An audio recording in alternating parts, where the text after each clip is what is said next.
How's it going, everyone? My name is Michael SK, and welcome back to Saya no Uta, or the Song of Saya. So the last episode was pretty interesting. I think there was a bit of a reveal as to who or what Saya is, so if you have not watched the previous episode, by all means, at least watch the last portion of it. We also learned how, what's his name? Is it Fumimori? That sounds familiar. I'm not good with the names at the start of these games, but how he and Saya met at the hospital whenever he was recovering from his incident that really led him to, well, this. And if my predictions are correct, which I'm assuming they are, based on what was hinted at us at the end of the last episode, Saya and our main character here are probably more connected than we think. I bit the bullet and tried to take the train, but the rush hour crowds were so bad that I had to get off halfway and walk. I'm running pretty late. Is Saya worried? I hope she's not mad. When I enter the yard, I realize that the front door has been left wide open. Light from the living room is seeping out into the hallway, and I hear what sounds like someone smacking their lips. There's also a tantalizing fragrance in the air. Is it Saya? I consider calling out to her, but decide to enter in silence instead. Something smells strange, though not unpleasant. The aroma is quite soothing, in fact. It reminds me of Saya's hair. At first, I'm surprised by what I see in the living room. The floor is covered with what looks to be some kind of grass, probably the source of the herb-like smell. And there are fruit or vegetable-like balls of varying size scattered everywhere. Oh. Well, yeah, there goes one of his friends. Saya turns around, her eyes wide with surprise. She then looks away sheepishly, like a child caught as some prank. She stammers, so flustered that I suddenly feel bad for sneaking up on her. Remembering that she has never eaten in front of me before, which, by the way, that's a huge red flag. I mean, it's all kind of coming together now. I realize that she must be quite embarrassed. I scoop up the closest fruit thing and pop it into my mouth, ignoring Saya's attempt to wave me off. It has a strange texture, soft and pliable, like a peach or a pear. When I bite into it with my back teeth, a succulent juice fills my mouth, combined with a sharp, strong fragrance, and it's unlike anything I've ever tasted.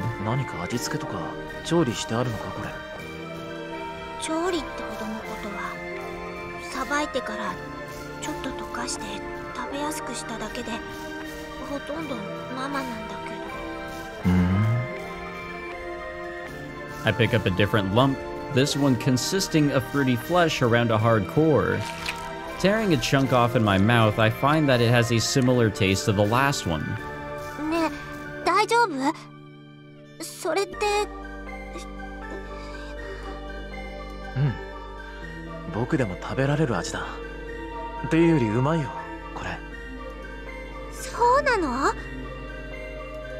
At first, Saya looks dumbstruck, but then she bursts out laughing.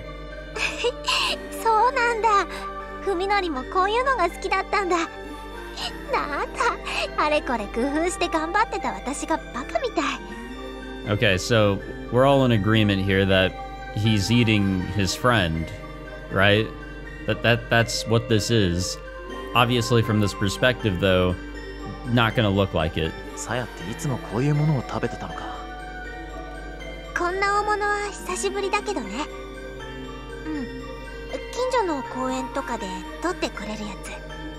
Oh, what do you mean by that? There's an impressive nature preserve not too far from here. I've never heard about fruits like these growing there, but, well, of course, they only look like fruits to me. They're really something else.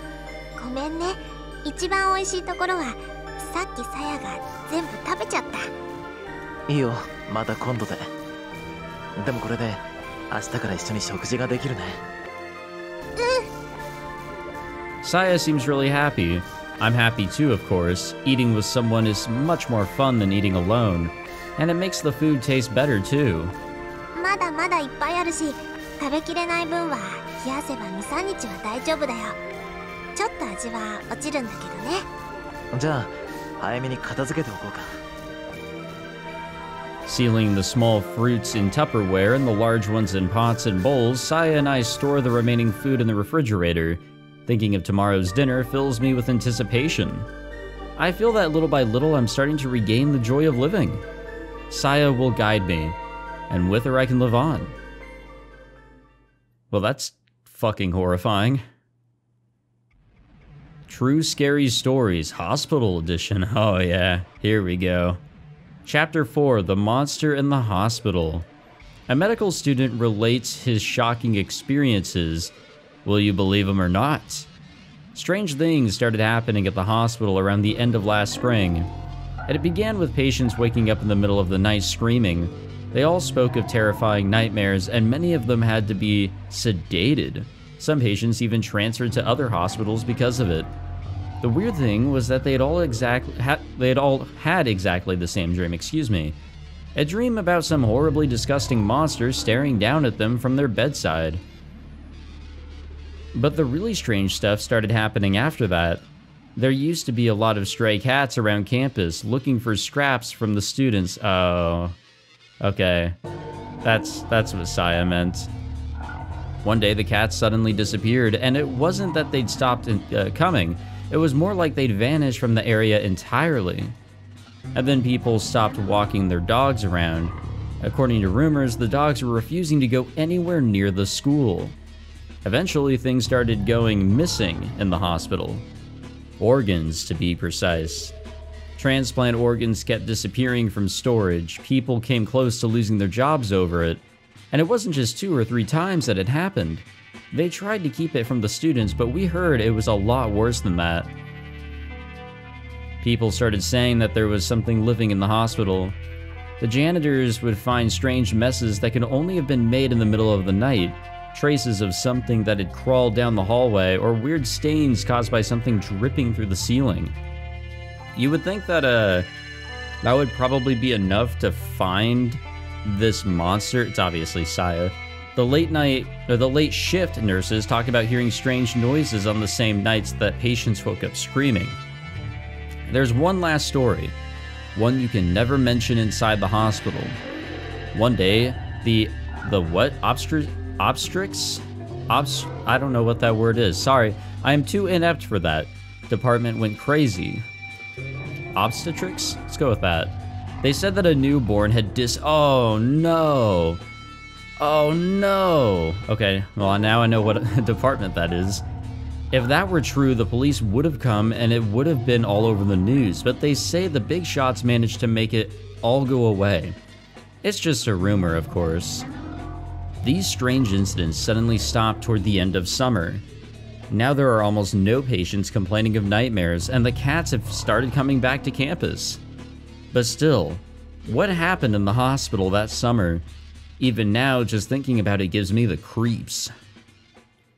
Well, I am pretty slow, but even I can figure out what's going on there.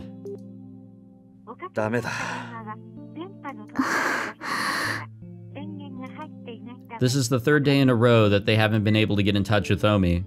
There's no sign that she returned to her apartment, and even her family doesn't know anything. Her parents have already filed a missing persons report. まあ、あいつのことだからな。何事もなかったみたいに、ひょっこり顔出しそうな気もするんだが。だといいけど。Yo replies with a gloomy expression. She's worried about Omi, of course, but the incident with Fuminori, oh that's his name, 3 days ago must still be weighing on her as well. I'll get the hang of it, guys. Don't worry. And by the time I do, it'll be the end of the entire visual novel. Yo hasn't seen Fuminori since then, and Fuminori hasn't made any effort to approach her or Koji. 4 people used to meet in this cafeteria between classes, but now there are only 2. ねえ、殿くん、もう一度考えてみようよ。どこかオミちゃんの行きそうな場所に心当たりない？いや、一通りは確かめたしな。 Koji answers evasively. It's a lie, of course. Koji knows where Omi planned to go that evening, but he doesn't want to bring Fuminori up in front of Yo.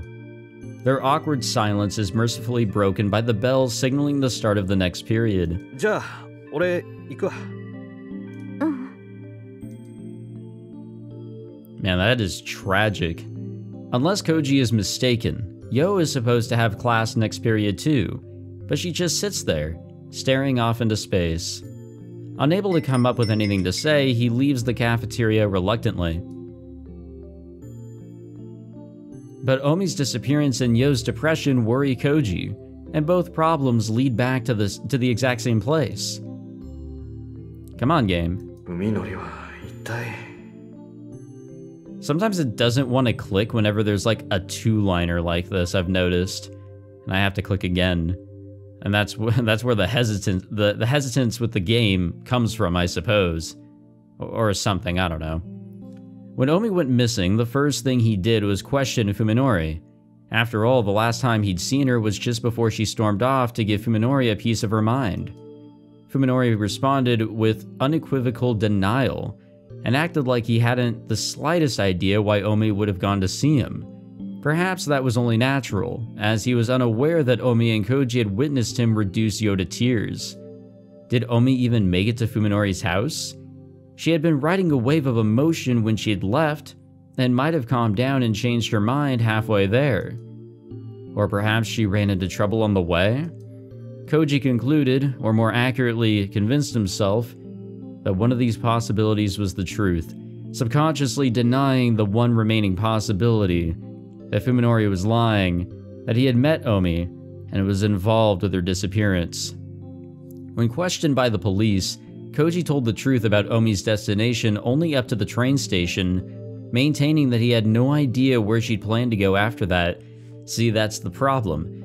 If he actually stated that where she had planned to go, then that's it. Like, the police are going to question him. They're going to probably go to his house, and they'll actually see everything. That'd be the end of the story right there.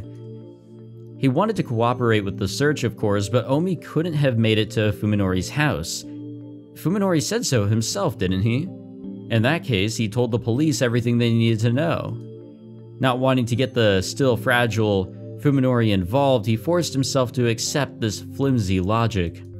But the conflict has built up inside of him without his notice, leaving unanswered suspicion to fester in his mind. Koji is deep in thought, paying no attention to his surroundings, but perhaps that is what allows him to catch sight of his friend's back through the crowd of milling students. Alright. Fuminori. Okay, see, like, there's like the game hesitates for some reason. It like waits for you to click again. It won't jump into the next line because there's two lines or something like that. At first, Koji assumes that he's headed to the lecture hall, but it soon appears that he is instead going home. Strange. Medical students have required courses in the afternoon. Though he is initially surprised, Koji's hesitation lasts for only a second. He follows his friend, taking care to stay far enough behind that he won't be noticed. Oh, Koji's next. Like, I hate to say it, but it's probably true. Fuminori wasn't going home, as became obvious when he boarded a train heading in the opposite direction. Koji's next guess was that he was going to see his doctor at the T University Hospital, but Fuminori rode straight through the closest station. At first, Koji felt ashamed for tailing his friend like this, but his conscience fell silent as Fuminori's actions grew more mysterious.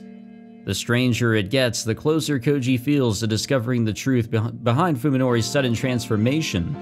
Any knowledge would be welcome, no matter how slight. Even Koji is beginning to think that there must be more behind Fuminori's change than the accident alone. He wants a more satisfying answer, one that will help him decide whether Fuminori can still be trusted. Fuminori gets off at a small station in a nondescript suburb of Tokyo. Koji follows, trying not to lose sight of him amid the other disembarking passengers.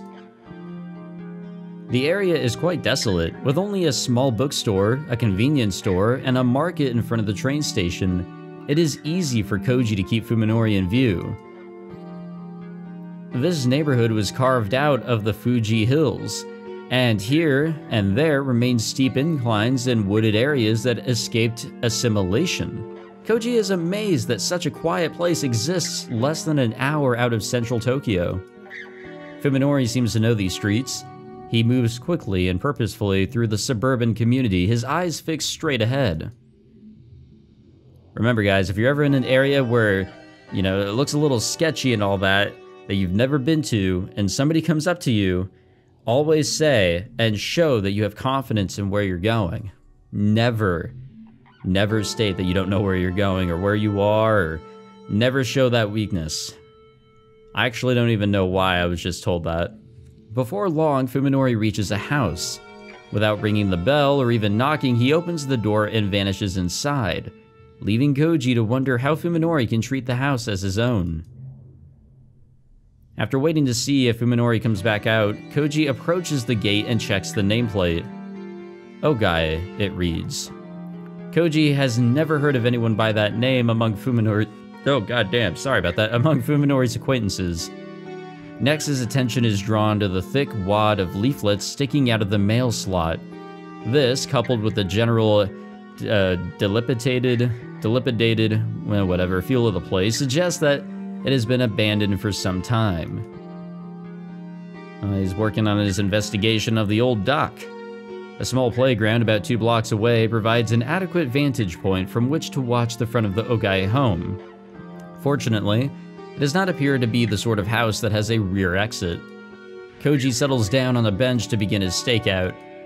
I should have brought more smokes. Yeah, time's really passing here. 1 hour passes and then another. And there remains no sign of movement around the Ogai residence. Soon, twilight settles upon the neighborhood. After Koji's 1 pack of cigarettes runs out, the stakeout becomes a battle against mounting impatience. He kills time by redialing Omi on his cell and sending her short text messages, but his efforts are futile, as he knew they would be.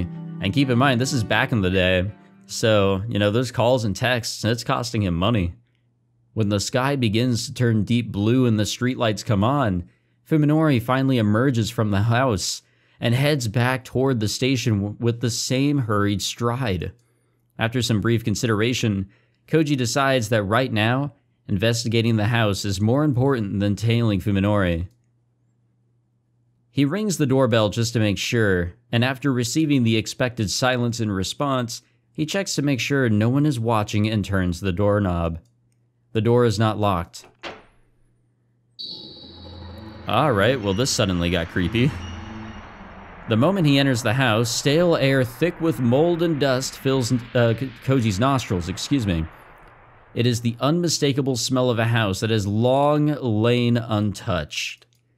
There is also a faint hint of something else in the air, something reminiscent of damp sewers and fetid cisterns. Flipping the light switch does nothing, the power must be cut off. Koji uses his cigarette lighter to illuminate the immediate area. In the thick dust covering the floor, he sees several brand new trails of footprints that could only have been made by shoes, Fuminori's. Koji decides to follow suit and dispense with courtesy. He enters with his shoes on.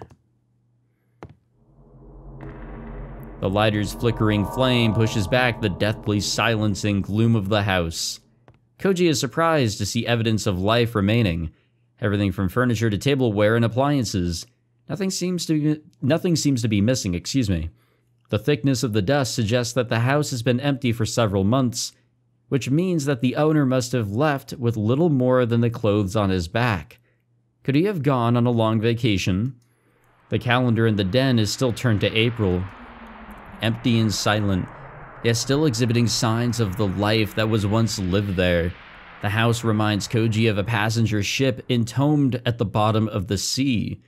In the graveyard-like quiet, a sinister thought suddenly enters his mind. No one is living here, but that does not have to mean that the owner left. Maybe he was murdered, and his rotting corpse is right under Koji's feet. He finds himself wanting a stronger light. A flashlight in his hand would make him feel much better. True that. Koji follows Fuminori's footsteps to the second floor, where he begins to catch the scent of paper in the stale air.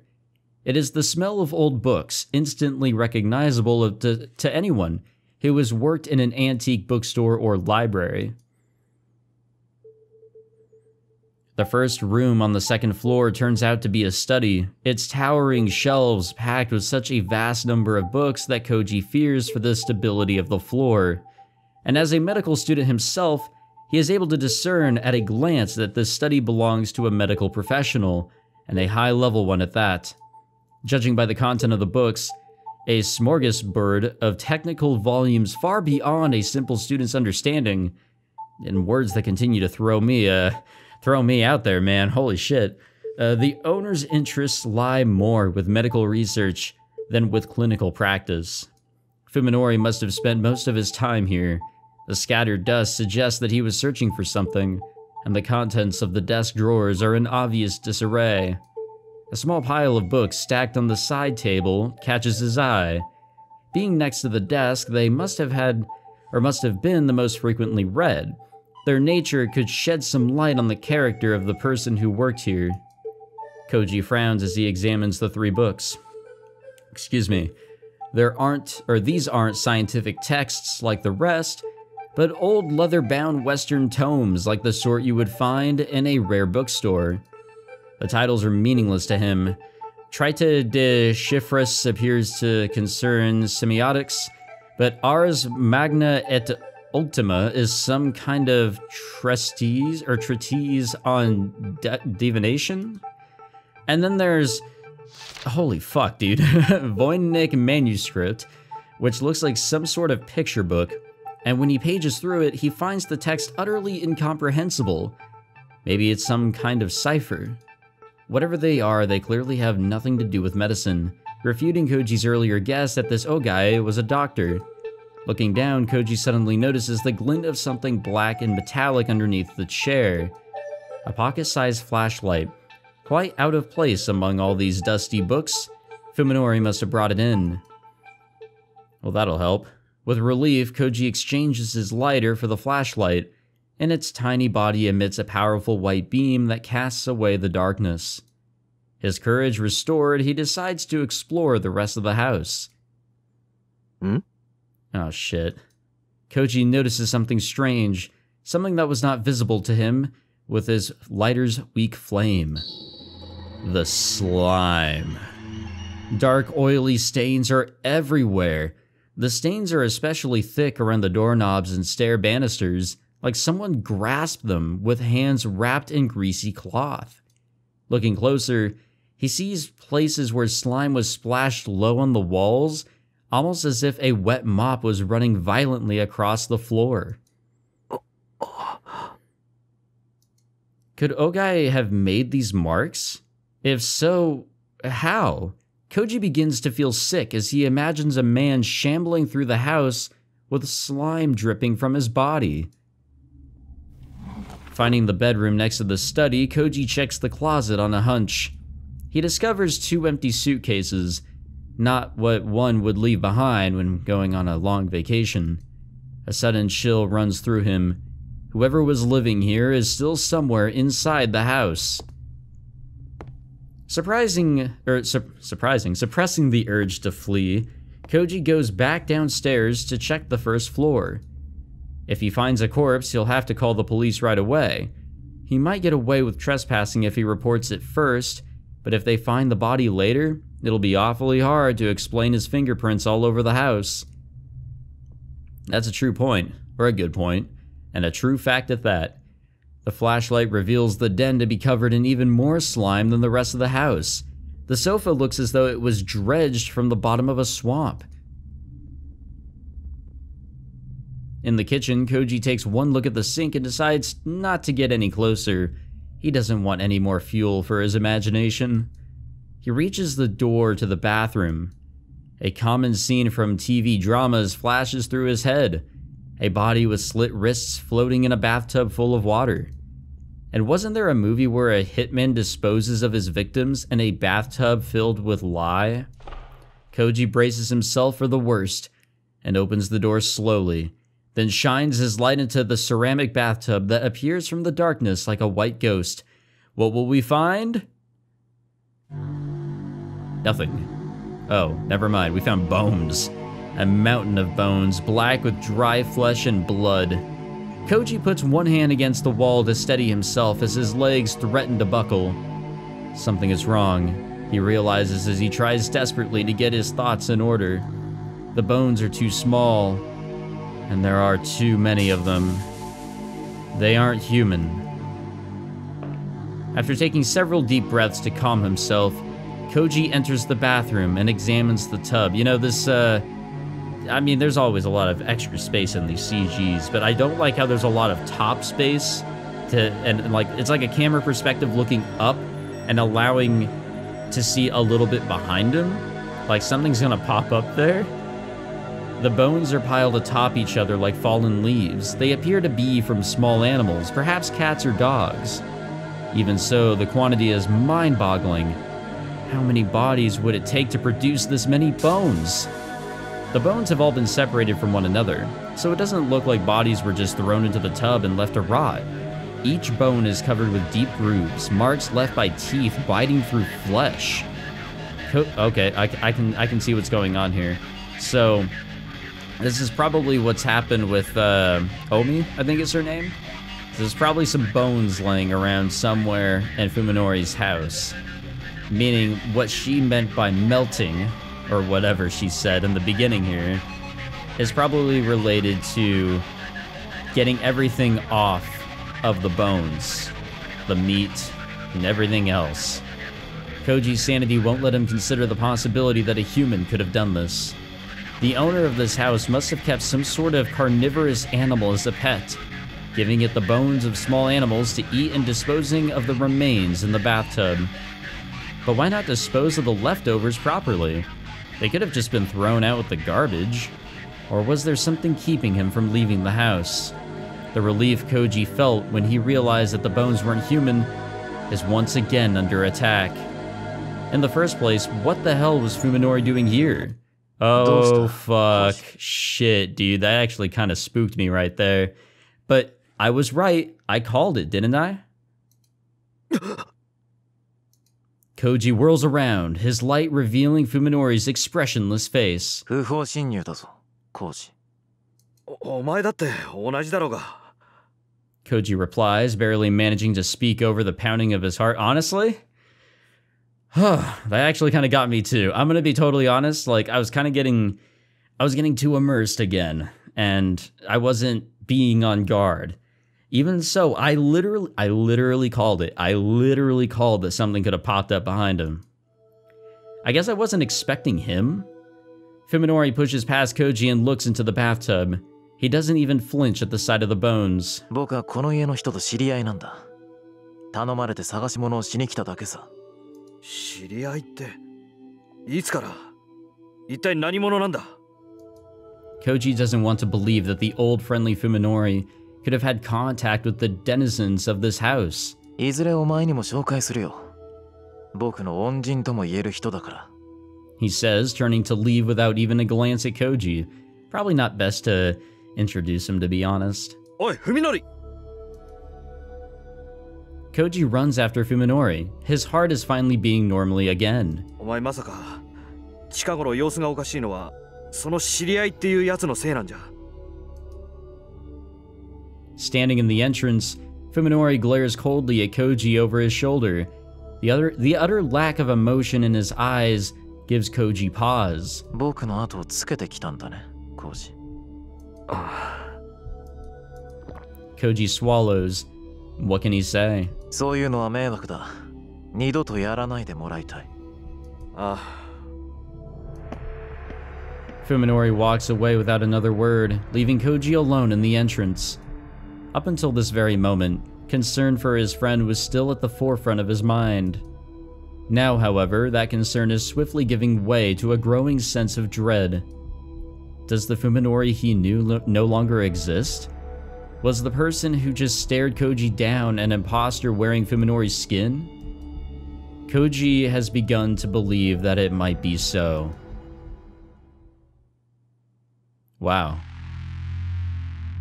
Wow, wow, wow. Alright. Wow, that was a very interesting scene, needless to say. So I'm actually going to take a break from this episode. I just wanted to record a little bit, now that we got through that scene.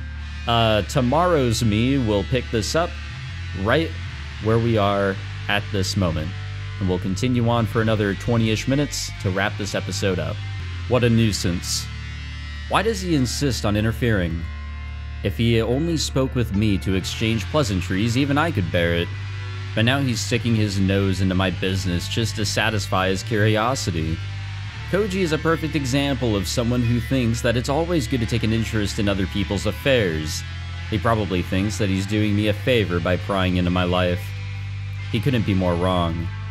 If he keeps this up, I might have to find some way to deal with him. Yeah, like what? Like Saya said, I have to keep my search for Dr. Ogai a secret. Koji could ruin everything. I didn't have time to fully investigate the Ogai residence today. At this rate, it will probably take several days just to go through his study.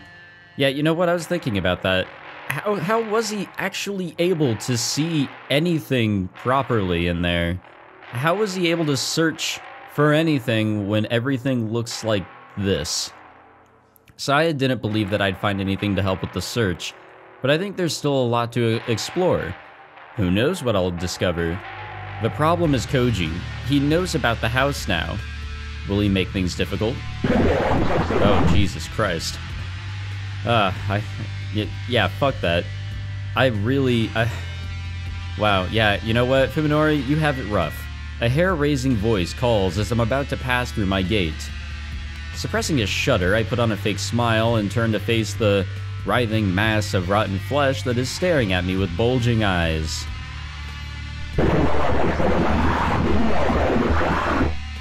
Yes. Of course, this is my next-door neighbor Suzumi, a middle-aged painter, I think, who spends all day at home while his wife works. I haven't had much contact with him since the accident. Why is he suddenly talking to me now?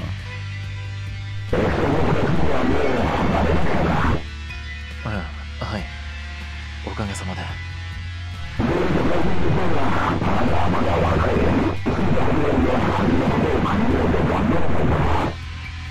Oh. What is this? Did he stop me just to deliver a lecture? Yeah, that's a little random.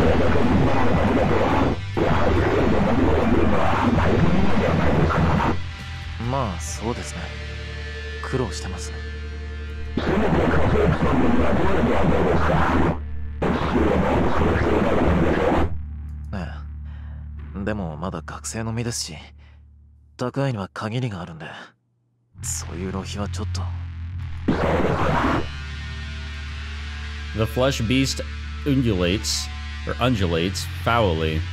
Whatever disgusting and gross word you want to use there, I guess. As though it still has something to say. The sight of it is driving me close to the edge.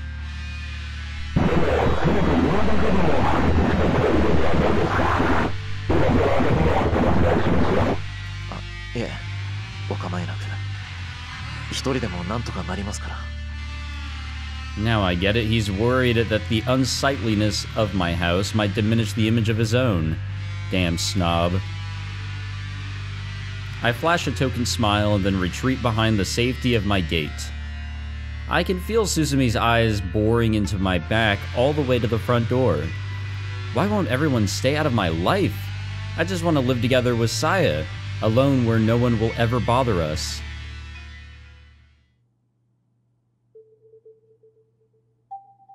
Suzumi Yosuke sighs in annoyance as he watches the neighbor boy retreat into his house. What's with his attitude? Even while talking, he kept his eyes averted as if to avoid looking at something repulsive. Has he always been such an unpleasant young man? No, of course not. When his parents were still alive, he had been a normal youth, a little shy but sensitive and caring. It must be the stress of his sad situation. If it continues to build, he might start to develop serious mental problems. Haha. Or is it too late already? Yosuke wonders as he Oh, excuse me, as he gazes wearily at the Sakisaka yard.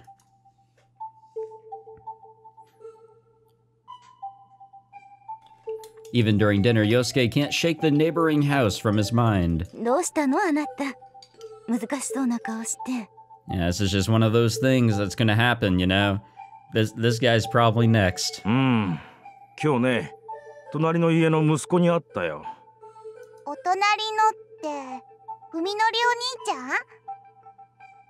ん？ああ、庭のこと一言言っておいた。そうよね。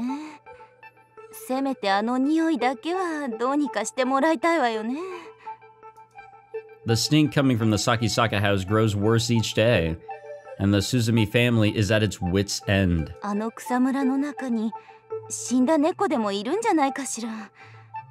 でも住んでいて気づかないのかしらね、あの匂いに。まさかとは思うが、生ゴミをそのまま庭に捨てているんじゃあるまいな。そんな、いくらなんでもそこまで。You know, this is definitely a realistic scenario, especially now that we know what's truly living there. いや、今の様子だとやりかねん。一日中ずっと雨戸を閉め切って何をやってるのかもわからない。どういう暮らしをしてるのやら。お兄ちゃん、頭おかしくなっちゃったのかな。これヒロミ、そういう言い方はダメよ。いや、あれは本当にちょっとどうすぎてる。ひょっとしたら変質狂か何かかもしれんな。大丈夫なのそれ。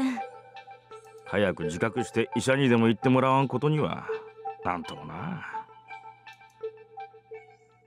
Yeah, I have a feeling that he'll be the next to just wander into this lovely house. The seconds crawl by, each tick of the clock compounding my agony. When I returned from the Ogai residence, I was greeted by a silent, empty home. Saya had vanished without leaving any clue as to her whereabouts. It isn't rare for her to go for walks at night. I've often gone with her. However, such outings always take place in the middle of the night when no one is around and never last for more than 2 hours. Right now it's 5 in the morning. Soon the sky will begin to show the first light of dawn. Even if she left right before I returned, she's still been gone for almost half a day. I can't sleep. I can only wait in anguish. I tried to distract myself by painting more rooms, but I couldn't concentrate on the work. If I had known this would happen, I would have left the Ogai house sooner. I wish I hadn't wasted time on Koji. If Saya doesn't return... Oh, the thought makes me want to tear my hair out.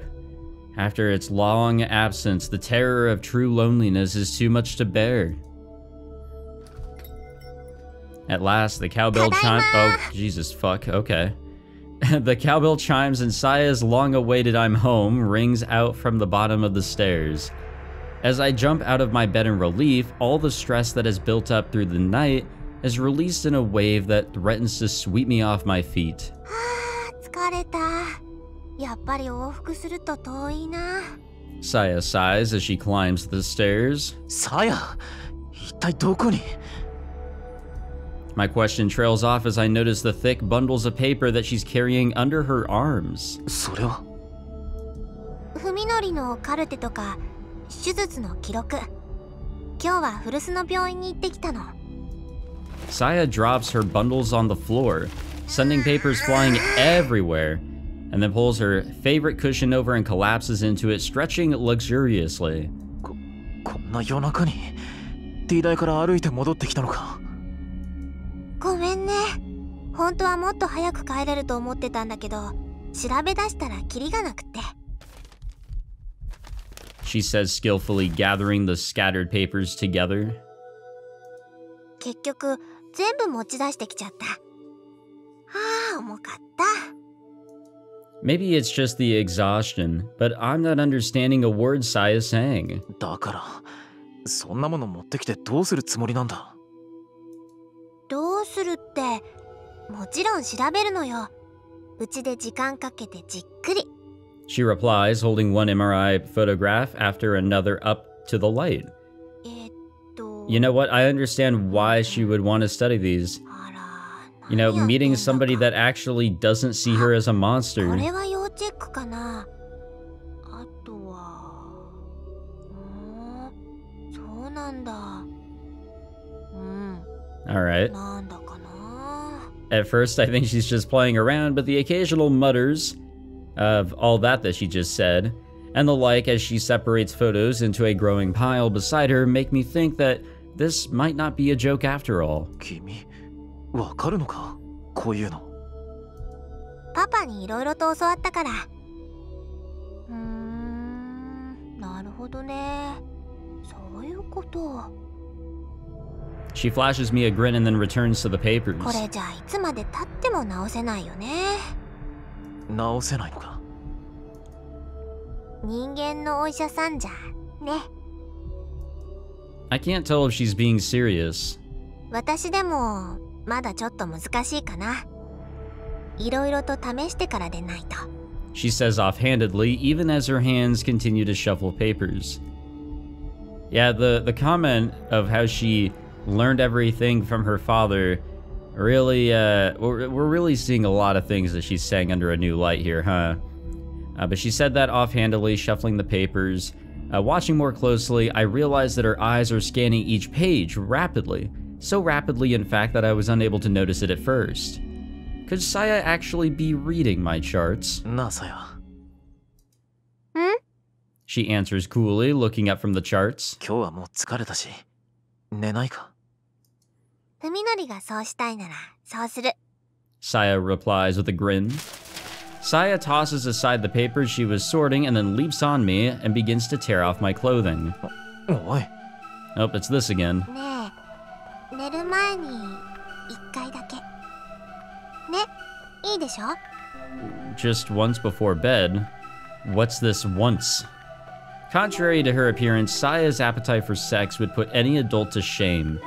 You could even say it's a little unnatural. She's not just passionate, she also has unlimited stamina. Oh, of course. She's an not anime protagonist, a hentai protagonist. Yeah, there we go. Oh my gosh, they just never stop. Making me wonder where her slender body gets all the energy. Never satisfied with letting me feast on her, and to my heart's content, she always uses me to pleasure herself until I'm forced to tap out. まあさや、こう毎日続けてちゃ体に毒じゃないのか。ふみのり、どこか具合が悪いの？いや、僕は別にちゃんと大人の体になってるし平気なんだけど、でもさやはまだ。平気だよ。 She laughs playfully as she pushes me onto the bed, the familiar sweet sensation of her weight and skin rendering me helpless. 平気なわけないだろ。今まで否認もしてないってのに。Hell yeah. To my astonishment, Saya is completely uninterested in safe sex. She doesn't just eschew protection. She just insists that I ejaculate inside of her, of course. Yes, okay, she is a true hentai protagonist. Oh my gosh. Surely she must know the risks, which can only mean that she wants to get pregnant. ふみのりはさ、さやに子供を産ませるの嫌? She whispers, staring straight into my eyes. How can I respond to that? いやも何も。さやみたいに小さい体じゃ無理だって。母体の負担ってのは大変なんだぞ。ふみのりが心配してることって割と的外れなんだけど。Yeah, there's like thousands of other things to worry about here, buddy. Saya seems unsure how to reply, but not because she doesn't understand what I said. Rather, the bemused look on her face makes it seem as though I'm the one not getting it. でもそれってふみのりがさやのことを大事に思ってくれてるからなんだよね。それはそれで嬉しい。She says suddenly, her smile glowing with innocence. By the time I break the spell of her angelic smile, Saya has undone my belt and is removing my pants. What were we doing still wearing clothes? Or like the street clothes, our everyday clothes, whatever you want to call it, at 5 in the morning. 大丈夫。じゃあ今夜はふみのりが心配しないような方法でしてあげる。She says teasingly as she bares my crotch and wraps her slender white fingers around my penis and testicles. And now we're using real terms. The feeling of her willowy, unembellished fingers embracing me is enough to fill me with twisted ecstasy and draw out my male instinct at 5 a.m. Seeing my response, Saya brings her face to my groin and lovingly wraps her lips around the head of my penis. My hips jerk involuntarily at the unexpected intense shock of her sucking hard on such a sensitive area. 痛かった? She asks, looking timidly up at me as she soothingly strokes my shaft. いや、大丈夫。 This is actually more sexual, surprisingly, than the first one. That one kind of just flowed, and it had, like, purpose, I think. This one's kind of just going into, like, oh hey, look, a sex scene. Where did Saya learn how to pleasure a man so well? I can't believe the precision and skill of her ministrations. Her sinuous fingers are like snakes coiled around my manhood, their sensual undulations drawing desire forth from my loins. Now we're getting into some real terms. Fuck what I said earlier. 美味しかったよ、ふみのり。 Oh, I'm sure it was. She looks up at me, answering my confusion by smiling like she just pulled the greatest prank of her life. Her small tongue darts out from her lips to lick away the last milky remnants around her mouth. That tongue was just licking my... The thought sends a worrying jolt of pleasure to my brain. これだったら、ふみのりだって心配ないでしょ? いや、まあ。 What am I supposed to say to that? ねえ、ダメだった?こういうのだと気持ちよくない? Hearing the sudden nervousness in Saya's voice, I hastily stammer.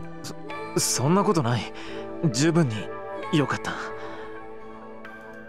It felt so good that I thought I'd go crazy, but I can't say that, can I? でもさや、何もあんなもの飲み込まなくたって。そんな、あれはさやにちょうだいよ。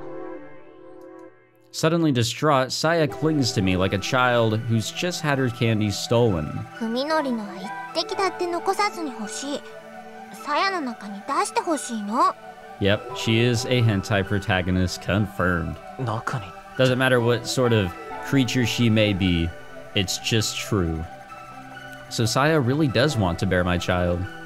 I'm not adverse to the idea, and I still think it might be too early, of course, but there isn't much point in worrying about my reputation now. Assuming that Saya and I will be left alone, I even welcome it. However, that only explains her appetite for normal sex. I still don't know why she wants to swallow, of all things. Well, I suppose that's what, wait, what? I suppose that what's impure or taboo differs from person to person. Yeah, there we go.